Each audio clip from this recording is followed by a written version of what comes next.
Hello folks, welcome to State and Revolution Chapter 5. Today we are going to be talking about how to get to communism. A lot of people think communism is utopic, this utopia that Karl Marx envisioned one day while he was daydreaming, where he just thought there should be no exploitation and everyone should just do what they want and humans should live in total abundance and never have to work. Nothing could be farther from the truth, as we're going to see here. So let's look at what Lenin, Marx, and Engels have to say about the progression from capitalism into communism. So part one is called Formulation of the Question by Marx. So a lot of people use a line from Marx in Critique of the Gotha Program to argue that he was more in favor of a state than Engels, that he was more pro-state than Engels. Engels, of course, has that quote that says there can be no freedom as long as there's a state. But people point to this Marx quote and say Marx was more pro-state than Engels. Pro-state, prostate. Because he mentions a future state within a communist society. So people are saying Marx is saying a state will exist within communist society. Lenin says this is wrong. Marx was also anti-state. The quote is him talking about the state before it actually withers away and the process of the state withering. So what does that mean? Lenin says that it can't be determined when the state will wither. It will be a very lengthy process, right? We've talked about this. The state abolishes the bourgeoisie, puts the means of production in the hands of the workers, and then it has to wither, which Lenin says will be a lengthy process. So Engels in the last chapter was attacking contemporary misconceptions about the state, about bourgeois democracy and parliamentarism. But Marx here is specifically discussing the evolution of communist society and what will the state do as society moves from capitalism to communism via workers' revolution. So Marxism itself is the study of human evolution till the point of capitalism. So while we can't predict the future, what we do know is that the next development of society into a new economic mode of production will evolve from social forces which exist within capitalism, which is how every new mode of production has evolved up until this point, from the old into the new, based on the forces that exist within the old society.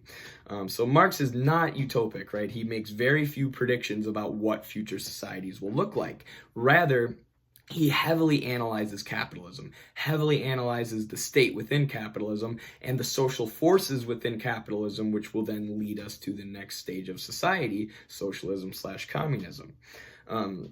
So Marx talks a lot, as I said, about the interrelation between society and the state. And the state and capitalism have developed uniquely in each country to this point, and therefore the process to communism and socialism will also look different in each country, right? Certain countries are more dependent on some resources than others. It's based on geography, it's based on the kind of capitalists who have been there. You know, in the global south, a lot of those countries have developed from multinational corporations exporting capital there, and that's allowed capitalism to develop in a unique way, you know, and for a specific example, you could say their form of socialism will be heavily rooted in anti-imperialism, right? Anti-West. Let's get these Western capitalist corporations out of our country and move to socialism and self-determination. So while all capitalist states look different, they all hold one thing in common. They are all based on modern bourgeois society, meaning the bourgeoisie, the capitalists, those who own but don't work and have the vast majority of the wealth in society are those who control the state. And the state are reflections of bourgeois society, right? It's not the workers who control the state. That is a sham. They let you, it's like George Carlin says, they let you go into the voting booth every year.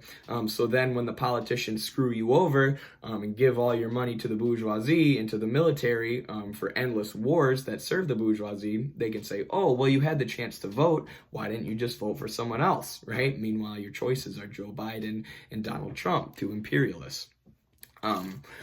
So Marx says we can only speak of a contemporary state in contrast to a future state based on the contemporary state's roots in bourgeois society. And the future state will exist at a time when there is no bourgeoisie. Therefore, we can contrast it with the current society. We can't predict exactly what the state will look like, but we can say the state will be run by the workers rather than the modern state, which is run by the bourgeoisie. So what functions of the state will remain in communist society? Marx says that these answers can only be found scientifically through the process of actually building socialism, right? You can only determine exactly what the state is going to look like in communist society as it starts to wither by having a revolution.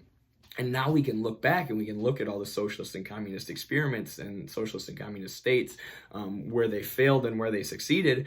But at this point, this is during the first socialist revolution, which would create the first actual socialist country, the USSR. So they had very, very little to work off of here. And they said that through the process of building socialism, a lot of these questions about what the state would specifically look like would be answered. And we'll get into a lot of that a little later on. And Lenin says historically, or scientifically, as Marxists say, all new epochs and modes of production have had a transitionary phase, right?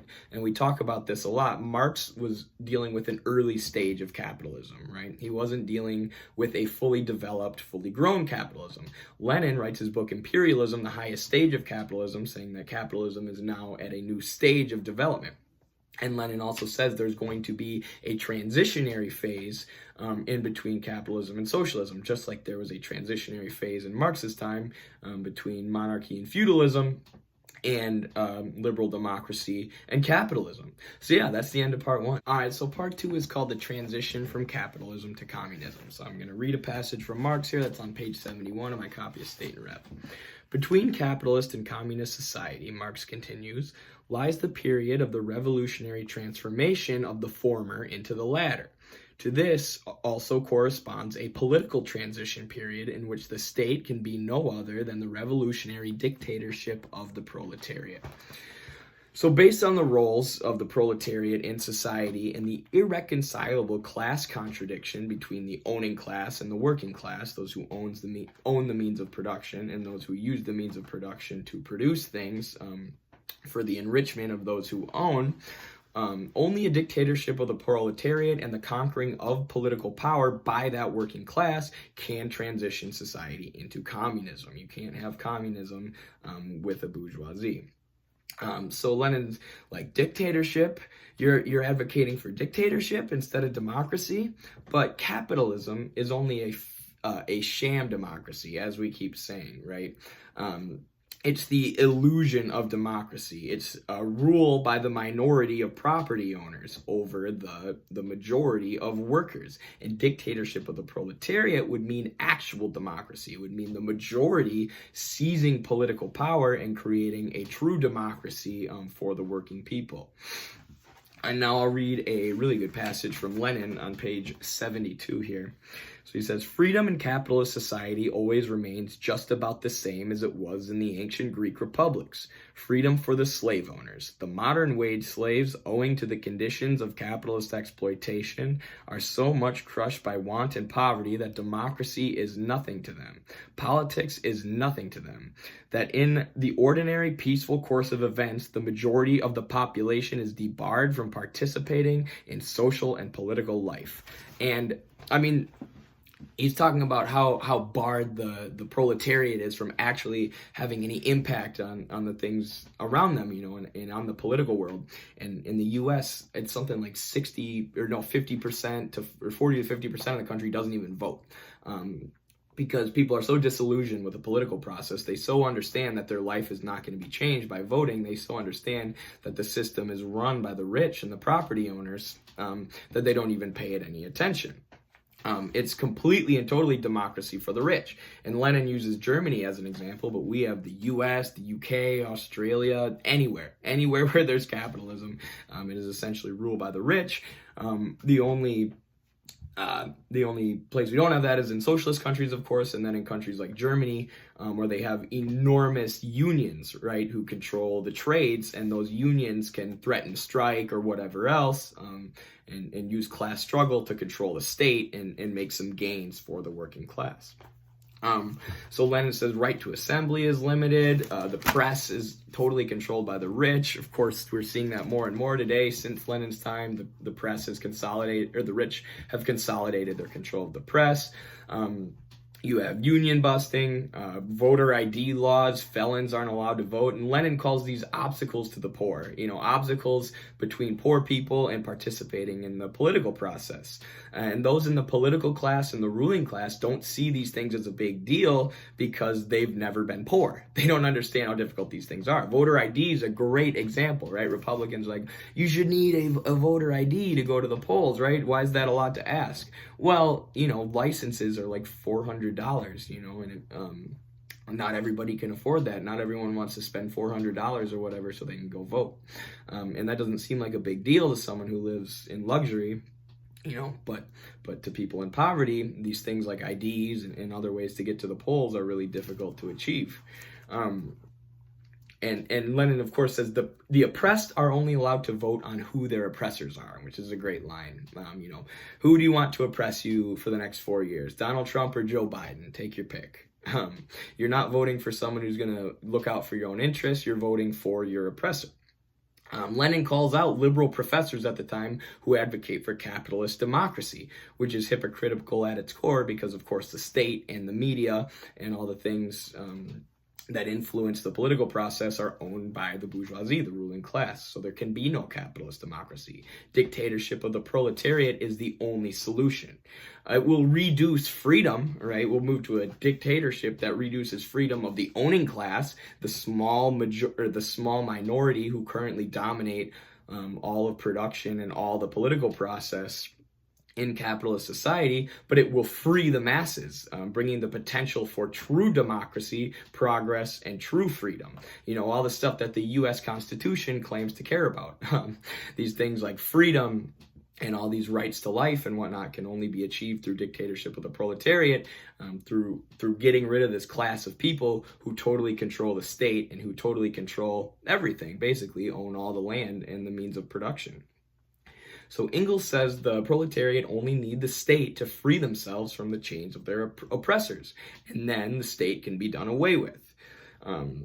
Only when the oppressing class and the state disappear is it possible to even talk of freedom.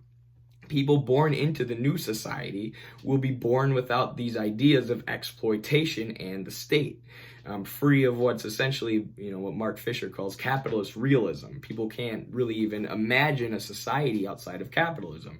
Everyone's a product of their environment, right? But people born into future societies, as the state begins to wither and as there's no bourgeoisie and no exploitation by one class over another, that's the environment that these people are going to be growing up into and living in.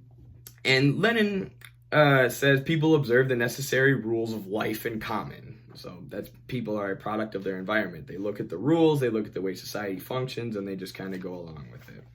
And the state is a machinery for holding the majority of people in constant oppression by the minority, which is something that requires blood. Obviously, the U.S. State Department is a great example of this. Like Operation Condor was the CIA going all across Latin America, murdering and torturing hundreds of thousands of people in order to suppress workers' uprisings, because this is an irrational system where a small minority decide everything for the majority. You need a state to constantly oppress the majority with violence.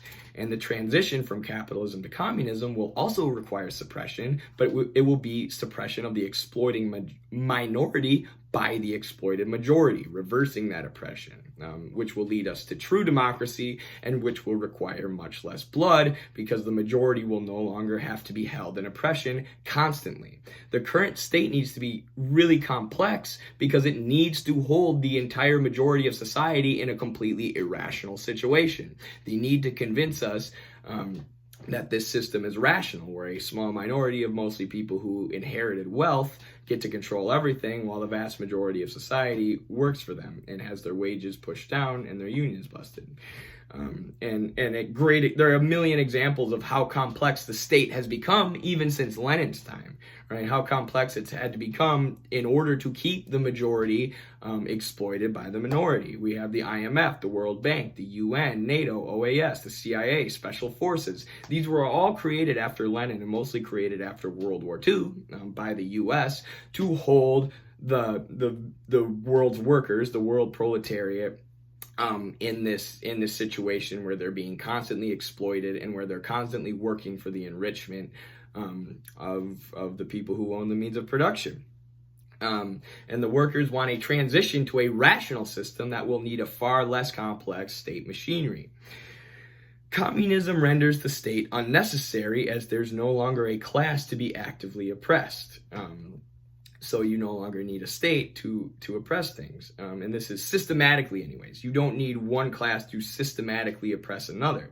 And Lenin says individuals will, of course, have excesses and whatnot. And you'll need some sort of armed bodies of society in order to protect society from crime and other things like that. But you will no longer need a state with the purpose of busting unions and going into the global south and stopping workers' uprisings and just doing anything they can to hold the proletariat in a situation where they're being constantly exploited.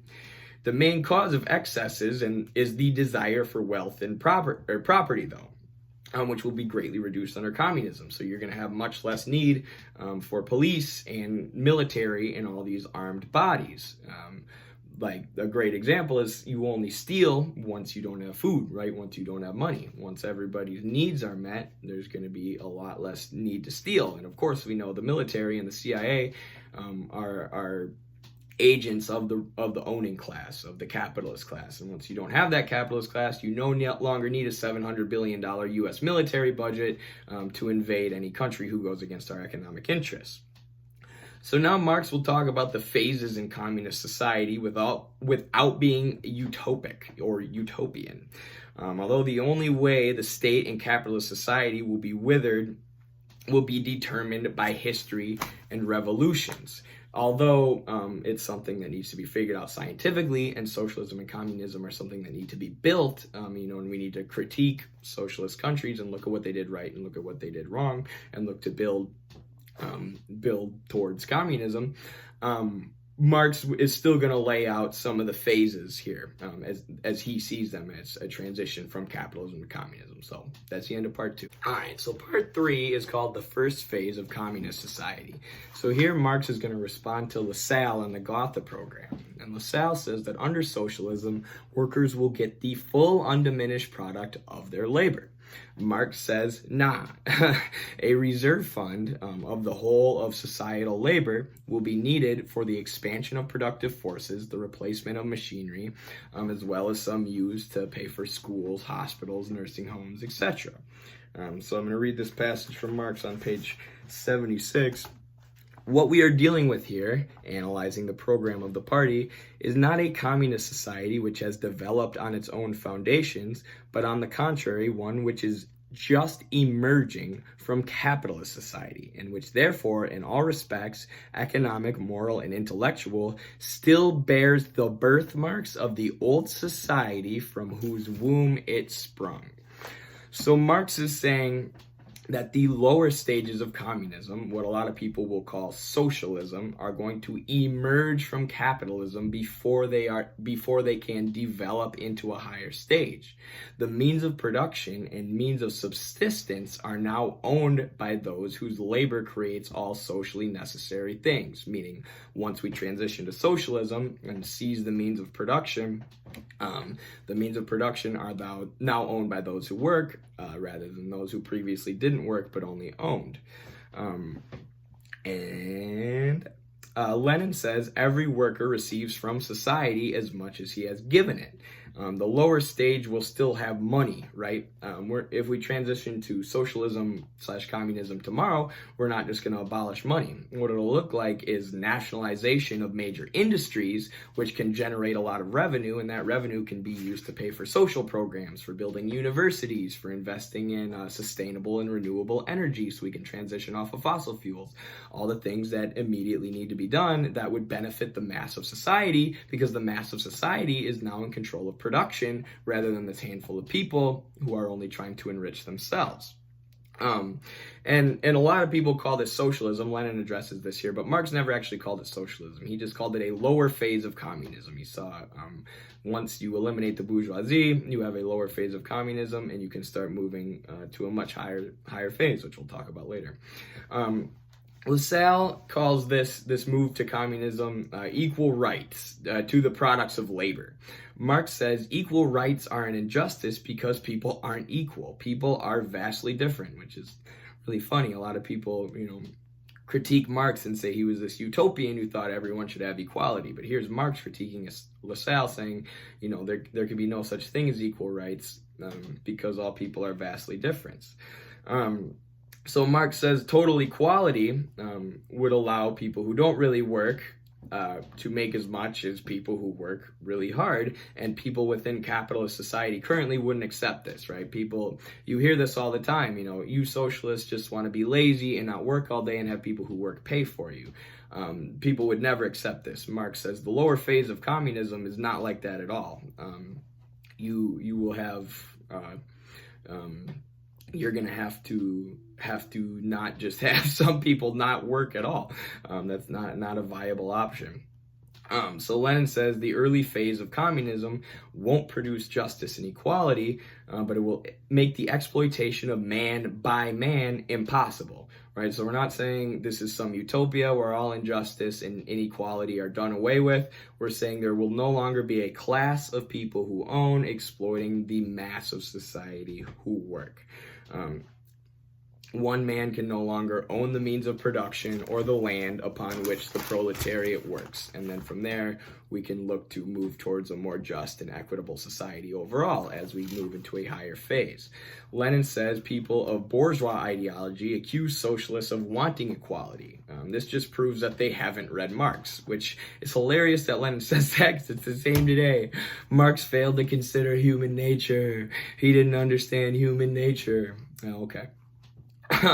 So socialism, the low stage of communism, moves the means of production into the hands of the public. It doesn't remove inequality and all defects of distribution, which give products to people based on the work they perform rather than the work they need, right? So you're not immediately on day one going to have this communal society where it's each according to their ability and according to their need.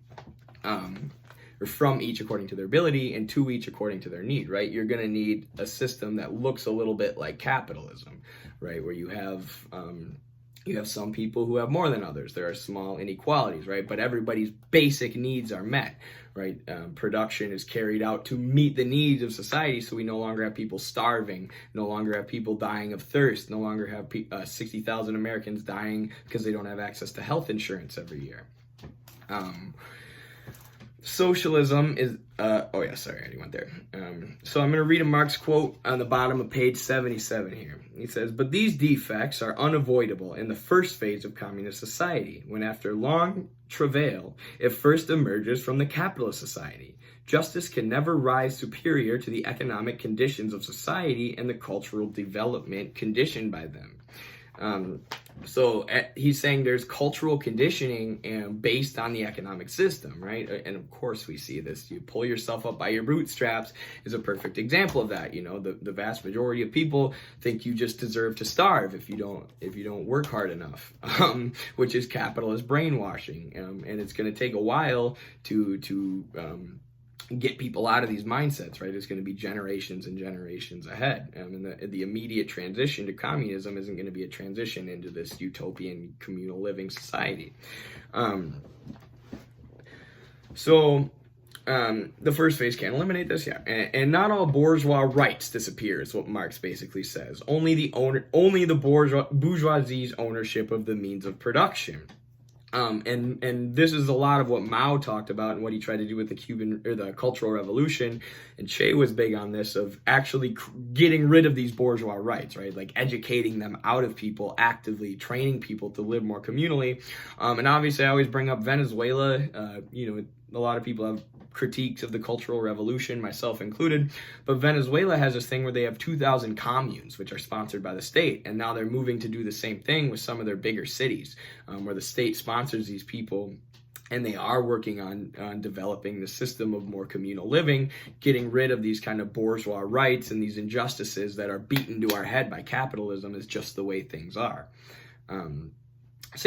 So a bourgeois right can exist in socialism as someone has to determine who does what work and who gets what products. It's completely unavoidable.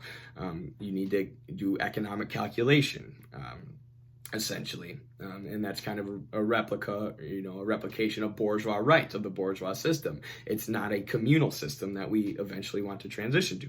In socialism, he who doesn't work doesn't eat, and equal labor for equal products is realized. But this is not yet communism. So you no longer have a class of people who doesn't work, but gets all the wealth, right? Which is one of the things we're eliminating from capitalism, and is one of the goals of socialism and communism. And this is achieved, but it doesn't mean that full communism is achieved, essentially. Is what he's saying here, because full communism is this, like I said, communal form of living that we want to develop into the future, where people are free of this capitalist, individualistic, brainwashed mindset that we've been indoctrinated with our whole lives. And Marx says it's an unavoidable defect that you're going to need economic calculation, and that some bourgeois rights are going to stick around from the old system into the new, and rejecting that fact would be completely utopian. And there's a lot of people who do that today. A lot of people who just hate China because of all the, because their government is big, because their state is big. But they need that state to do central planning. All their industry and all their banks are centrally planned. They have these 5 to 15 year economic plans, and they have these goals of reduced poverty. Then we're going to achieve socialism, and then further down the line, we're going to achieve communism. And to deny that you need a state to do that is utopian, according to Marx. So after overthrowing capitalism, people won't immediately accept the idea of working for the needs of society without any standards of capitalist rights, right? They're going to say, I work for me. I work so I can get my money. I don't work for anyone else, because that's a leftover remnant of capitalism. This means that some form of state is needed to maintain these bourgeois rights, to manage the distribution and production of goods. How are we going to produce goods, and how are we going to distribute them to people? The state can fully wither when communism is achieved, and how people view their work truly changes to something that's done for societal good rather than for their own self-enrichment. So if the USA became socialist tomorrow, you could nationalize, say, McDonald's and NASA, but people would not accept the idea that scientists at NASA should be paid the same as workers at McDonald's. However, farther down the line, in a hypothetical communist society, you could have a situation where food production isn't producing nasty McDonald's cheeseburgers, and those who grow the food and produce the food do live in community with the scientists, right? And they're not exploited, so they're able to work when they want and work on what they want and work on what they're passionate about, but also spend time with their family, also spend time with their friends, also do art, also do recreation. This is the higher stage of communism that we're looking to eventually create, which isn't something we could just do tomorrow. Tomorrow, we would have to start the transition, right? We would have to nationalize major industry, and nobody would accept the idea that we're going to start paying fast food workers the same as NASA scientists. Right, because people have this capitalist brainwashing where they have these hierarchies in their mind, where some people are just bad and some people are just good, but the situation we're trying to create is one where everybody has full opportunity, to go to college and to educate themselves. And if everyone wants to be anyone can go be a scientist. There's no economic barriers, and the people who grow food are no longer looked down on as being less worthy, as they are in the current society, where they're exploited by a capitalist working behind a greasy stove all day, producing really unhealthy food that the capitalist also determines the kind of food that's made in order to make a profit, right? The more sugary and the more fattening and the more addictive it can be, the better for the capitalists. And we want to move to a society where food production is done for the good of all, and those who produce the food are not the lowest on the food chain. We don't look down on them, but can't do that tomorrow. You need a transition. All right, that's the end of part 3. So part 4, Marx is going to go into this higher stage of communism as much as he can without being utopian, kind of like I was in the last part there, talking about what communist America would look like way down the future. So a higher phase of communist society. Marx says when individuals are no longer enslaved to the division of labor, and when labor is a means of survival rather than a daily necessity, which is being exploited by the minority, and the productive forces have increased, communism can progress from each according to his ability to each according to his need. And when the state no longer exists is when freedom can truly exist. So once you have an abundance of material goods and you start to transition humans into living communally rather than in a system of constant and endless exploitation like we live in now, is when you can start to work towards this higher phase. And you can also do away with the division of labor. Right? We have division of labor in capitalism where Henry Ford, everyone's like, oh, you're such a genius businessman for putting your workers on an assembly line and telling them to do one job all day. But nobody ever questions the effect that actually has on the worker, right? When the mass of society is sitting on an assembly line doing the same job all day because of the division of labor. And in a higher stage of communism, we would need to do away with the division of labor. And this is called the antagonism between mental and physical labor, meaning all the physical labor we're doing is not something we want to do at all. We're doing it so we can pay rent. We're doing it so we can afford food, even if it doesn't need to be done, even if it's not something we're passionate about. Yes, and this can be achieved by moving the means of production into the hands of the workers. China, this is what China is trying to do. They have a plan to establish socialism by 2050. They're trying to increase their productive forces to the point where everybody can live not in poverty, which they've now achieved. And now the next step is to transition to socialism, where they can completely eliminate the bourgeoisie. And then they want to move into a higher phase of communism, where the whole country lives communally. So Lenin said under socialism, the productive forces can be increased much faster than they can in capitalism. And this was very, very, very true for Russia. Russia went from a third world agrarian society to an industrialized superpower. They underwent this process of industrialization in order to feed their people and then eventually in order to defeat the bad guys in World War II. So some countries today need to do this. They need to increase their productive forces, particularly countries in the global south. But in the United States, particularly, our productive forces are already insane, right? All our jobs, our manufacturing jobs, are either being outsourced or they're being automated. Which pushes people into unemployment rather than freeing humans from jobs that no one wants to do, like being a Walmart checkout worker, right? You have these machines that can do it. All that means for Walmart workers is they get fired. Walmart needs less employees now. They don't have to pay as many people. It's great for the owners. They just push their employees out onto the street. So even though our means of production and our productive forces are increasing, it serves to hurt the masses rather than to help them. Also, our productive forces in the US are so crazy and in the Western world that we're destroying the planet.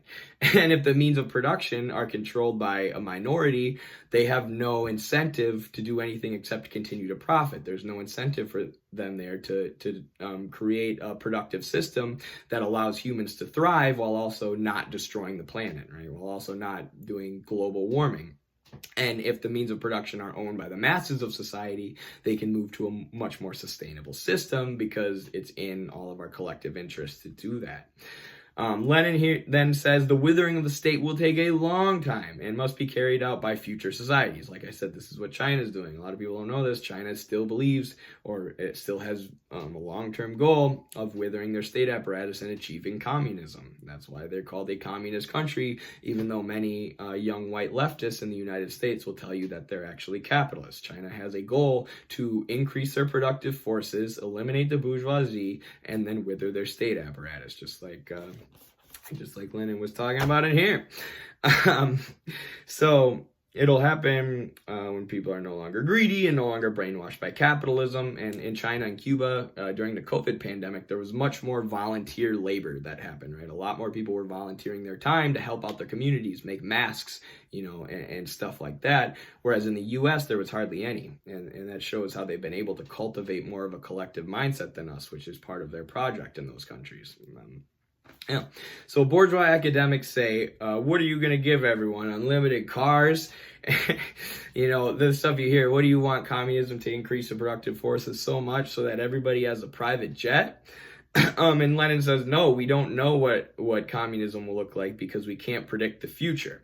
And basically, you could have said, Lenin, he didn't predict the climate crisis, but he's saying, no, you can't say everybody's just going to get a private jet because communism will be based on the needs of future societies. What is the need of society now? We need to stop cooking ourselves. We need to stop putting carbon into the atmosphere before the Middle East becomes completely uninhabitable and sea levels start rising and we start having all these disastrous storms. So no, communism isn't going to be each of us flying around in our own fighter jet.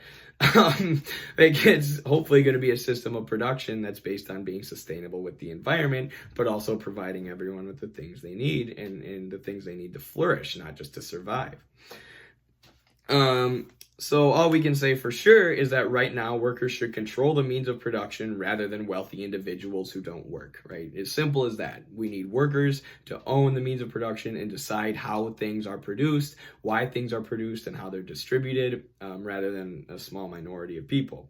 And bougie academics put forth critiques of the communist utopia, this higher stage of communism, rather than talking about, what are the immediate needs of the masses. Like I said, with the U.S., right now we need to nationalize major industry, especially energy, so we can start transitioning off of fossil fuels.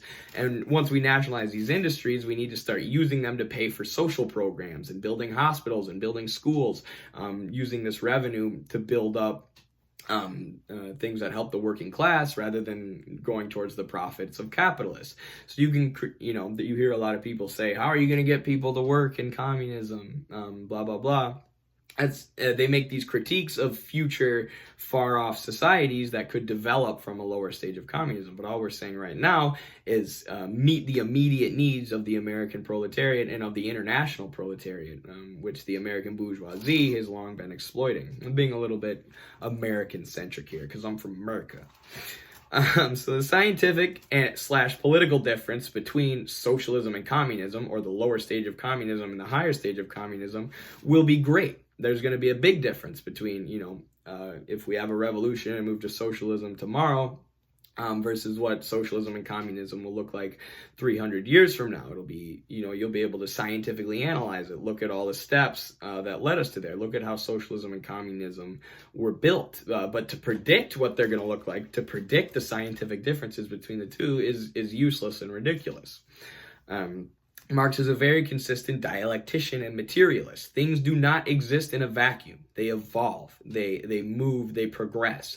Capitalism will move to a low stage of communism, and that's what we want, right? We want to pitch that to people. Nationalize major industries, get rid of the military-industrial complex, get rid of U.S. empire, move the means of production into the hands of the workers, and start paying for things that help the workers. Social programs, housing, education, hospitals, all these things, rather than funneling all this money into profits. This is the low stage of communism we want to go to, and eventually that can transition into full communism where people live communally and we don't have these ideas of individualism and exploitation and all that. Marx doesn't give concrete definitions of socialism and communism. He just talks about the evolution through different stages of society. He talks about the economic rightness of communism. This is how the bourgeois state and rights can remain while the bourgeoisie itself is gone, right? Because it's a process, it's an evolution. You're going to have leftover things from the old society, birthmarks of the old society. The old survives within the new in both societies and nature. This is dialectics, for those who don't know. It's part of dialectics. Dialectics are complicated, but when you transition to something new, there are birthmarks of the old. A great example I thought of was slavery in the United States. Slavery transitioned to capitalism, but still in capitalism, we have a racist prison industrial complex which uses slave labor. So you have remnants of slavery still existing alongside capitalism in the U.S. today. Communism will be the same way. There will be remnants of capitalism existing within communism still. I just use dialectics to analyze the United States. Let's go. So Lenin uses democracy as his example. He says we have democracy now. They say we have democracy, and under socialism we will have democracy too, but it'll be real democracy, right? It'll look much different than the current democracy that we have. The name will stay the same, but the meaning will change and evolve. And under socialism, everybody will be allowed to read and study and make actually informed government decisions that affect their lives, and local government decisions that affect their lives, rather than capitalists dumping money into colleges, into the media, and into the state to control everything. But Lenin says, although The transition to communism will be slow. The capitalists can be replaced on day one. They're useless. Capitalists do nothing. The accountants and managers who work for capitalist enterprises can continue to do the work they have. They continue to do the work that they do, but they can do it at the behest of the workers rather than the capitalists. All the capitalists do is speculate on Wall Street and stuff like that. The one thing I think Lenin probably ignores is that if you move your country to socialism, you're still going to have to exist within global capitalism. So you have countries like Cuba and China who have allowed foreign capitalists into their country in order to increase their productive forces. You might say that's contradictory with what Lenin says, but you have to understand they exist within global capitalism, right? This isn't China saying, we're now capitalists, we now think there should be a bourgeoisie and capitalists do a very useful job. No, they're saying we need foreign investment in order to increase our productive forces because we exist within global capitalism, and the US has all these mechanisms of keeping socialist countries in poverty, stopping them from eliminating their bourgeoisie. So there's certain things we need to do before we can work towards a transition and elimination of the bourgeoisie. And now China is moving closer and closer to that elimination of the bourgeoisie.